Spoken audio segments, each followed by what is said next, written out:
那我们如同往常一般，就是上课之前呢，先观修皈依和发心。那观修皈依的时候呢，就先观想导师释迦世尊呢，就在我们的对面虚空之中。那世尊的形象呢，就如同菩提迦叶金刚座里面那世尊的法相。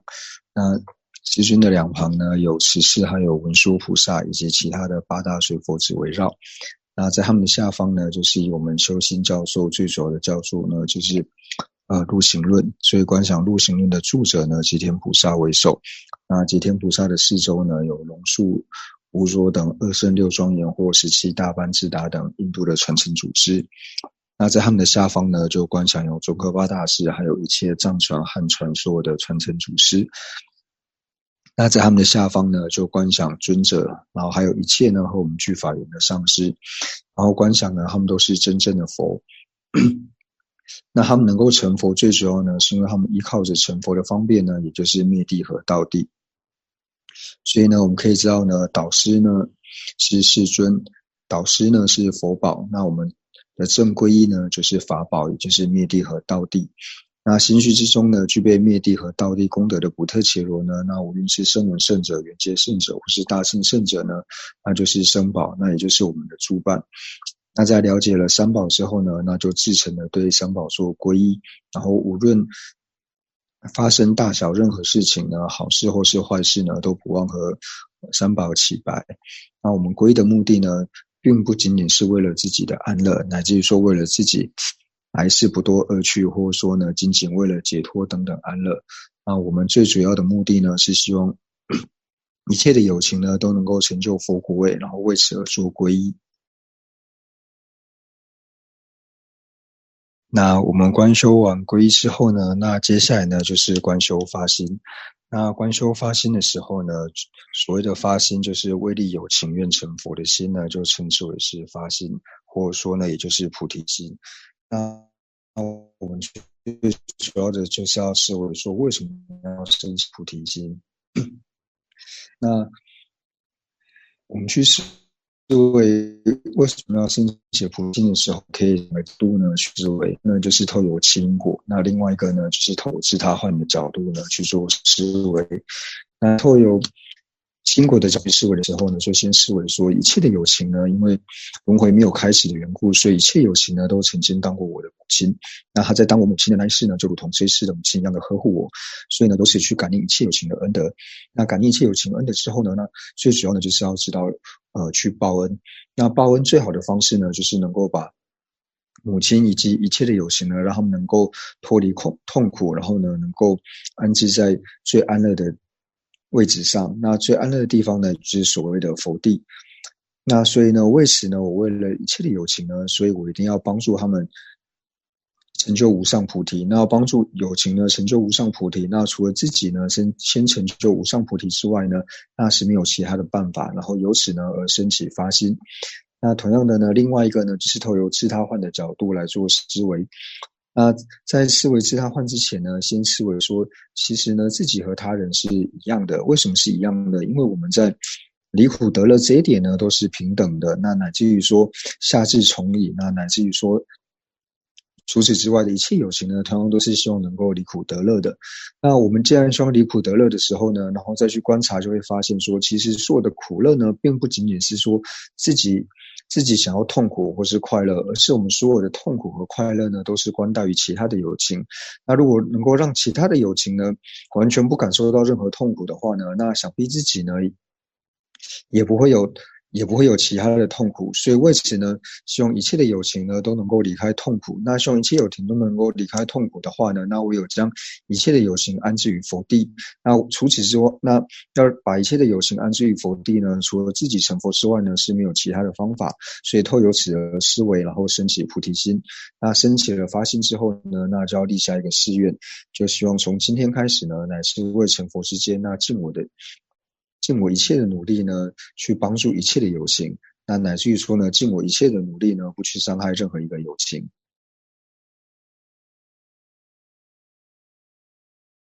那除此之外呢，就是当我们立誓之后呢，那最主要呢，就是不要忘记自己所立下的誓言呢，是非常重要的一件事情。那除此之外呢，就是对于说像佛法的闻思等等，那还有一切的善行呢，我们都能够去随喜，然后呢，不要升起一种嫉妒他人行善的心，就是呢，看到别人行善的时候呢，那自己呢也要去随喜他们。那同样自己行善的时候呢，你要时常保持谦逊，而不是觉得说自己好像行了一点小小的善行呢，然后就觉得自己做了很了不起的事情。那这一种就是嫉妒别人，或者说呢把自己的善行呢，然后算做得很小，然后把它放大的这种行为呢，那有这种烦恼掺杂在里面的时候，那我们的善呢，它就没有办法成为一种如法如理的善。那这种善呢，它反而可能会变成就是增长烦恼的一种助缘。那所以对我们来说呢，这些都是要特别注意的。那所以最主要的呢，就是关待于我们自己的心。当我们的心呢能够维持正知正念的时候呢，那大部分的时候呢，都能够趋向于善。那当我们的善行累积越多的时候呢，那福报自然越来越多。所以宗喀巴大师说呢，当我们的心呢能够保持善良的时候，那知道我们地和道的功德呢就会不断的增长。那如果说呢，我们是一颗恶心的话呢，那地道的功德呢就会不断的损减。所以呢，一切都是关待于心。那就是呢，我们刚刚呢已经立下了誓言，就是从今天开始呢，乃至未成就无上菩提之前呢，然后都尽我的能力呢，去利益一切的有情。那也是尽我的能力呢，不要伤害任何一切的有情。那我们知道说立下这个誓言呢是非常重要的一件事情。那其实我们可以一而再再而三去思维说，为什么立下这样的誓言呢？对我们来说是很重要的一件事。那这个时候呢，我们就可以提到说，就是我们知道说呢，念死无常呢是很重要的事情。为什么呢？因为呢，当我们会念死无常的时候呢，自然而然就能够劝发自己呢，然后在法上面好好的用功努力。所以念死无常呢，对我们来说呢是很重要的。那念死无常，它其实最主要就是思维呢，就是死无定期。因为任何人呢，他不论年纪，就是不论说是年纪轻的或是年纪大的，我们并没有办法把握说谁一定会先离开，然后谁一定后离开。好像年纪轻的就可以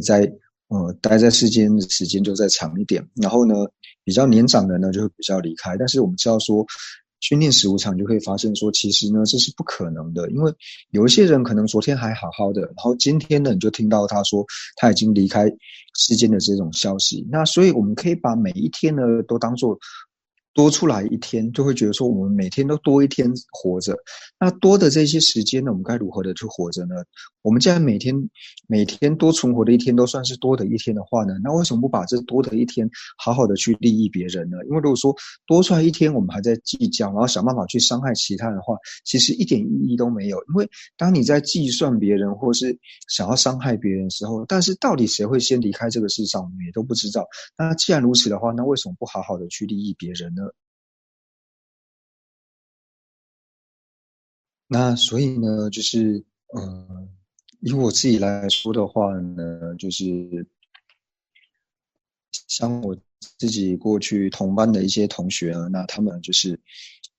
很多在很年轻的时候呢就已经离开这个世上了。那对于说我们所认识的这些人，或是我们的这些亲朋好友呢已经离世的呢，那我们大部分呢都会避免去想，然后乃至于说不会去谈论到他。那为什么会这么说？因为我们觉得说讲到的时候好像会让自己呢就是变得难过。那同样的呢，就是以什么解说他自己很多同学呢，然后就已经在很年轻的时候呢就已经离世了。那乃至于说有一些呢就是也是考完了科系，那可能昨天呢就是都还有聊天干嘛的，那可能今天呢就听到说他已经离开了的这种消息。那所以对我们来说呢，念死无常是真的可以策发我们于法的这一种。那我们往往不去谈论或是不去想这个问题呢，就是觉得说好像去想的时候呢会多一分痛苦在那边。但是这种思维的方式呢是错的。就是我们一方面呢在想这些已经离开人的时候呢，然后一方面是思念他，然后另外一方面呢可以多一条理路，多一个想法，就想说边思念他们的时候呢，然后可以去思维说，其实这条路呢我也是躲不开的，我终将踏上这一条路，是不可能避免的。那既然知道说自己呢迟早有一天会踏上这条路的时候，那这个时候再去思维广论里面所讲的，那临终时呢除了法之外呢，余皆无益。就是我们在临终的时候，除了自己已经观修的慈心，菩提心、悲心、空正见等等之外呢，那我们所有外在的这一些受用、房屋，然后这一些外在的顺缘呢，我们是都带不走的。那乃至于说，我们视为最珍贵、最珍贵自己的身体呢，没有比这个还要再珍贵的这个身体，我们临终的时候呢，也是要放着它，这个身体也是要放下，然后我们只能自己一个人孤零零的上路。所以这个时候我们就可以知道说呢，善心呢，还有说学佛呢，对我们是多么重要的一件事情。那这个时候我们就想要说，既然迟早都会走上这条路的时候，那为什么不让我还在世间的时候呢，多去帮助别人，然后我还在世间的时候呢，想办法不要去伤害别人。因为当你自己知道说你也终将踏上这一条路，而且不确定什么会走的时候，那你每活着一天多去帮助一个人的时候，我们内心呢就可以感到更多的欢喜，然后更多的安乐。那所以呢，像是在修心的这些教授里面，无论是广论也好，或是其他的呢，都一而再再而三的呢，有讲到说一定要观修无常啊，特别是念死无常的部分。那这个呢，其实世尊也是一样，因为世尊在最初呢转世谛法轮的时候呢，就直接讲了四谛16形象。那四谛16形象里面呢，就包含了无常在里面。那世尊讲述这些无常的目的呢，其实并不仅仅是讲说外像的这些无常，那乃至于说呢，我们在学心类学的时候呢，就讲到很多像是直射的眼知，然后直身的耳知等等。那我们在讲述这些的时候呢，就讲述这些色身的时候，然后都会讲到说，这些法都是无常的。那为什么要讲这些法是无常的呢？就是世尊透由告诉我们说，外在的这些色法是无常的之外，其实最主要的成立是要成立说我自己呢也是无常的，而不是呢我们在学了无常的这些法类之后呢，然后就只去去观察说外的这些境呢都是无常的，但是并没有去思维到说，其实我自己也是无常的这一点。那如果说这样的话呢，就是错误的。所以我们要了解到说，我们所学的这一些佛法，虽然说他一直在说外在的色声香味等等的这一些外境呢，它是无常的。那其实呢，这个是它最主要的用意呢，它最主要意义是告诉我们，就是要往内反省，就是观察自己到说，我们自己呢也是无常的这一点。如果说我们没有办法，我们只是不断的观察说，外境是无常的，但是没有办法了解到说自己也是无常的话呢，那其实呢这一点是错误的。那所以呢，就是我们去思维无常的时候呢，那最主要呢就是要想到说，因为不知道自己呢还能够这些分力呢去帮助别人。那当然有一些人会觉得说既然不知道说什么时候会死，那干脆在死前之后呢，那我多去伤害别人，然后呢去骂别人，然后去让别人不开心等等。那其实仔细去思维的话呢，这种行为其实是没有什么意义的。所以呢，我们只要在我们还没有死之前呢，然后多去思维，就是我该怎么去帮助别人，然后我有什么可以帮助别人的机会。而且往往呢，我们在伤害一个人的时候呢，我们会觉得说，我就只伤害这个人，但是实际上呢，并不会这个样子。因为就以我自己来说呢，就是如果呢，当有人在伤害我，或是看我不顺眼的时候，骂我干嘛的时候，那我当然回家的时候呢，会跟我的家里的人说，或者说呢，跟我的朋友去讲说，我今天被人家怎么样欺负，然后怎么样这样，然后讲完之后呢，除了我之外，那我去诉苦的这些对象呢，他同样会内心感到不欢喜，他也会感到不快乐。所以同样的呢，当我们去伤害一个人的时候呢，虽然说我们的想法会说，我就只有伤害这一个人，我不会再伤害其他人，但是因为这个人被伤害的缘故呢，他回去同样会告诉他的家人、他的朋友，那连带的呢，让他的家人跟朋友呢也变得不开心，然后也同样的伤害到他的这些家人跟朋友。所以就比如说呢，当我们伤害了小明之后呢，那同样的呢，小明回去之后，他的小明的亲人跟朋友也会变得不开心。那等到哪一天呢，小明他的亲人跟朋友看到我的时候呢，他们自然而然不会欢喜，然后他们自然看到我的时候呢，就不会开心。那当我们如果说我们活的时候呢，这样一直去伤害别人的时候呢，那在临终的时候呢，就会很多很高兴，会觉得说这个人死的，这个人早就该怎样怎样。就这种各式各样负面的这种言论呢就会出现。那自己这样死的话，不是一点意义都没有吗？那如果说是这种死法的话，那跟畜生比起来的话，那畜生死的时候好像会比我们好一点，因为起码畜生在死的时候呢，旁边不会有其他的畜生说啊这个畜生死得好啊怎样这样，并不会有这样的言论，反而是人才会有这个样子。所以当我们去思维的时候呢，就会知道说，我们如果呢有一种想要伤害他人的心的时候，其实伤害的并不仅仅是一个人，而是会伤害到很多人。所以由此呢，我可以知道说，在思维无常的过程，也要去思维到说，既然我们所剩的时间不多的话，那应该利用我们还在世还有能力的时候呢，然后多多去帮助别人。所以呢，我们就要尽我们的力量呢，然后好好的去利益他人。那去利益他人的时候呢，我们就要去想说呢，为什么我们要去利益他人？因为其实当我们如果真的有一颗利他心的时候呢，那无论是其他的人也好，或者说其他的动物也好呢，那看到你的时候呢，他自然就会感到欢喜。就是当有一个人他的利他心非常强的时候呢，那不论说其他人看到这个人他是认识或是不认识呢，然后自然而然呢就会想要亲近他，然后想跟这个人在一起。那如果说这个人呢，他没有一颗利他心，他永远呢只是想着自己的时候呢，那就算是跟他很好的朋友呢，然后久了呢，也是自然而然的会渐行渐远。那就以我们来说呢，就是如果说我们有养宠物的话呢，那像是自己养的这些宠物，比如说自己养的狗呢，那它看到我们的时候呢，它一定会很欢喜，然后自然而然呢，然后就会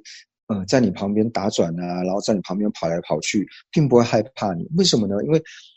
这宠物它也知道说呢，这个人呢他是不会伤害我的，所以他内心是没有任何的提防的心，他看到你呢就是感到欢喜，因为他知道呢你并不会伤害他。但是呢，如果是其他的动物的话呢，看到我们的时候呢，因为一开始呢不熟悉的时候，他会怀疑，他会感到害怕或恐惧。为什么呢？因为他怀疑说这个人呢，他到底会不会伤害我？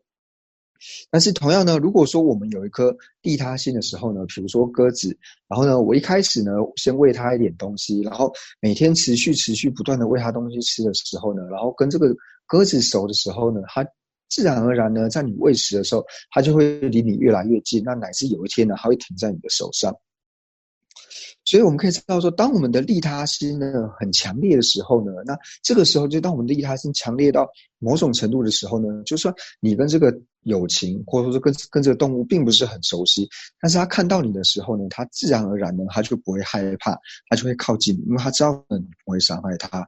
那除此之外呢，就是还有一个要跟大家讲的呢，就是说我们平常的时候呢，一定要常常去思维说，其实呢我自己过得很好，就是我们要常常升起这样子的心，因为我们有时候呢会感到不开心或是不快乐的时候呢，那最主要的原因是什么呢？然后去思维的时候，你就会发现，其实会让我们自己感到不开心，或者说内心不舒服的原因，最主要就是因为不知足的关系。所以我跟我有一个很好的朋友呢，那我每次呢见面的时候，就会一直说啊，我最近过得很好啊，我生活真的很好啊。为什么呢？因为当你这样一而再再而三去思维的时候呢，你就会觉得说，你跟别人比起来的时候，其实你的生活已经过得很好了。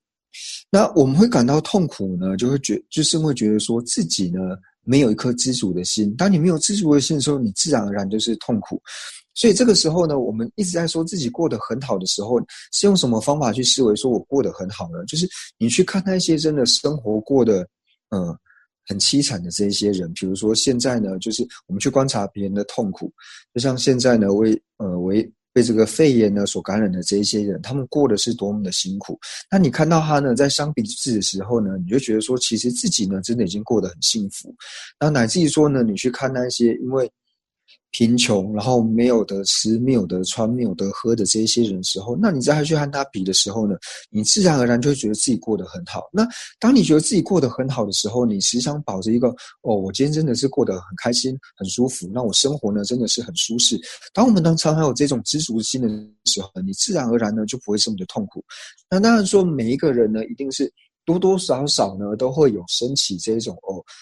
不如意啊，还是什么的时候，那这个时候呢，你就多去跟那一些生活过得很困苦的这些人去相比，然后去观察他们的痛苦之后呢，然后看久了之后，你自然而然呢就会觉得你就会觉得说自己呢其实是已经过得很好了。就比如说我们现在在上的，比如说不论说这边有三四十个人，或是四五十个人的，那其实我们都是过得很好的一群人。因为呢，我们去相比的时候，我们现在呢没有为肺炎的这些痛苦，没有被感染的这种痛苦，那没有其他疾病的痛苦，那在生活上呢，然后也是过得去。那这样去思维的时候呢，你自然而然不知足的这种心呢，你慢慢的就会消失。那这种不开心的这种想法消失的时候呢，那自然而然你的心呢就能够保持得很愉快。所以呢，我们最主要呢就是要去常常观察别人的痛苦，然后看到别人的痛苦的时候呢，然后反过来观察自己的时候，那这个时候呢，我们自然而然就会知足。那知足的时候呢，你那种不满足，然后因不满足而产生的这种心呢，它就会消失。那当然说有一种不满足是因为说你在利他的时候，然后可能某些某些资源或者说某些物质不够的时候呢，你会希望说再多一点。但是呢，我们大部分呢，就是会有这种不开心的心的时候，并不是为了利他，大部分都是因为自己不知足的缘故才会产生这种痛苦。所以最主要呢，就是去思维别人的痛苦呢，然后想办法让自己能够知足的时候，那我们知足的时候呢，那你这种不开心的这种心呢，自然的就会消失。所以大家可以常常呢，如果说发现说今天自己有不开心还是干嘛的时候，思维说为什么会让自己不开心的。所以呢，从这边呢，我们就可以知道说呢，透过这之后，我们可以知道说，所有一切的痛苦呢，其实都是我们自己造成的，并不是说呢，旁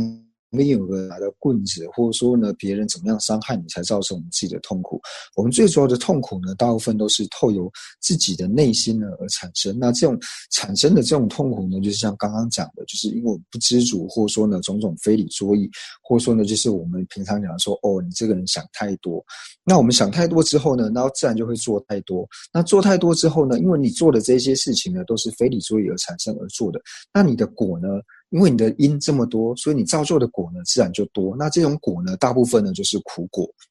所以呢，这时候我们就可以知道说，其实既然痛苦呢是由我内心而产，去我的方法，那唯有内心才有。这一点呢，是我们自己要了知的，就是其实呢，我自己呢是有能去除痛苦的能力。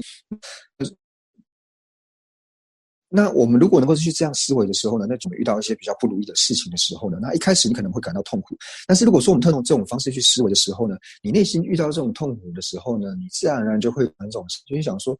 今天虽然遇到这个不如意的事情，但是没有关系，并不是只有今天做不成功没关系，那我将继续努力去做。就像是在入行论里面有说到，若是尚可为，云何不欢喜？若是不可为，欢喜有何益？这件事情如果说还有缓转的余地的话呢，那我们为什么要不开心呢？那如果说这件事情真的没有办法的话，那你思维的时候呢，我们内心就要起一种，就要有勇气相信说，其实呢，任何一种痛苦呢，都是我自己有能力去净除的，因为我的心呢有能够去除痛苦的这种力量。那这个时候呢，想办法升起这种强猛的心的时候呢，那我们如果能够常常这样去思维的时候，你自然而然呢，对于痛苦呢，就会慢慢的减低。那另外一种呢，就是说对于别人行善的时候呢，我们可能会产生嫉妒的心。那如果说我们对于说别人善，然后产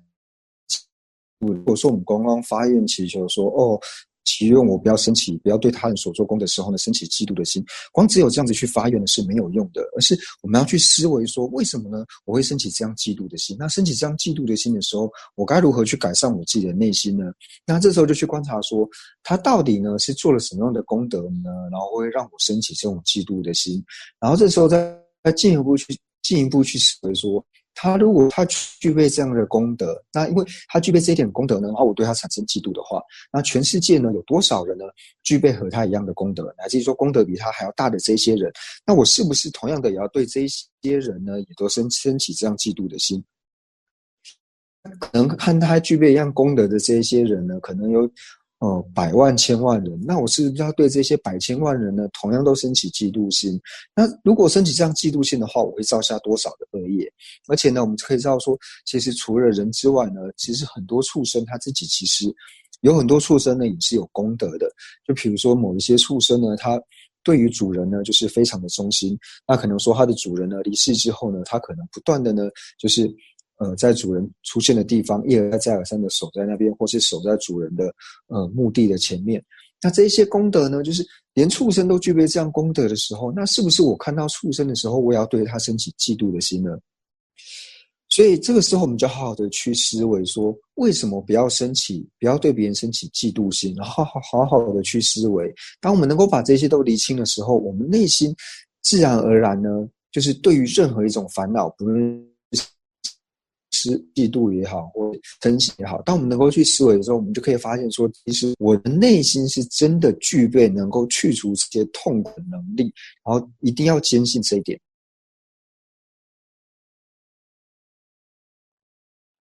那接下来一个简短的先至诚的呢，跟至尊度母做祈请，然后祈请一切呢，就是为痛苦所逼的这些有情呢，他们都能够离开痛苦。那特别是呢，因为这是武汉肺炎呢缘故而痛苦的这些有情呢，那希望说他们也能够快速的脱离这些病苦。那也祈愿呢，就是在一线辛劳的这些医护人员呢，然后期望说他们呢能够不要再这么的痛苦，希望说疫情能够快速的消除，让他们不用再这么的辛劳，然后也是随喜他们，然后由此呢，我们至诚的跟度母做祈请，然后念诵度母心咒。